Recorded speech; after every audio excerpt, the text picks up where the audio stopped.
दरम्यान नीलम गोऱ्हेंनी केलेल्या आरोपांवरून ठाकरेंचे खासदार संजय राऊत यांनी पत्रातनं साहित्य संमेलन महामंडळावरच आता प्रश्न उपस्थित केलेत।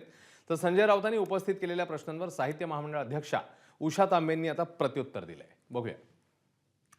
दिल्लीतील साहित्य संमेलनात चर्चेत आलेले अनेक चर्चासत्र आणि परिसंवाद हे साहित्य बाह्य होते। एखाद्या राजकीय विचारसरणीच्या दबावाखाली संमेलन व त्यातील कार्यक्रमांचे आयोजन झाले। साहित्य महामंडळाच्या परंपरेस हे शोभणारे नाही। या चर्चा परिसंवादात काही टिनपाट निमंत्रकांनी साहित्य संमेलनाच्या व्यासपीठाचा सरळ राजकीय गैरवापर केला।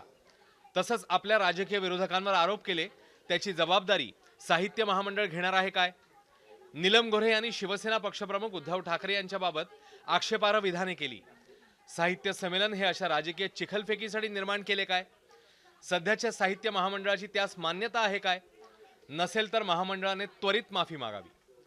नीलम गोऱ्हे यांनी साहित्य संमेलनाच्या मंचावरून बाहेर पडताच तालकटोरा मैदानाबाहेर पत्रकारांना सांगितले की मी महामंडळाच्या सदस्यांना 50 लाख रुपये देऊन या कार्यक्रमात सहभागी झाले आणि उषा तांबे यांना त्याआधी एक मर्सिडीज गाडी भेट देऊन त्या कार्यक्रमाचे आयोजन करायला लावले।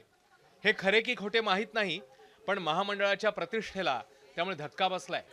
साहित्य महामंडळ विकले गेले आहे अशी चर्चा लोकांमध्ये होणे हे चिंताजनक आहे। आम्ही जेव्हा विषय ठरवतो तेव्हा त्याच्या मागे एक उद्देश असतो।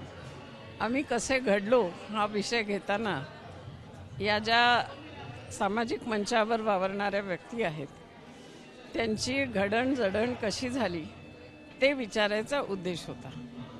आणि ज्या तऱ्हेने प्रश्न विचारले गेले किंवा ज्या तऱ्हेने उत्तरं दिली गेली ते आमच्या हातात नाही। दुसरं त्यांनी जे विचारलं आहे की महामंडळ अध्यक्षांना काय भेटी देण्यात आल्या ते तर म्हणजे अजिबातच खोटं आहे। ते सांगण्याची सुद्धा आवश्यकता नाही असं मला वाटतं। एबीपी माझा, उघडा डोळे बघा नीट।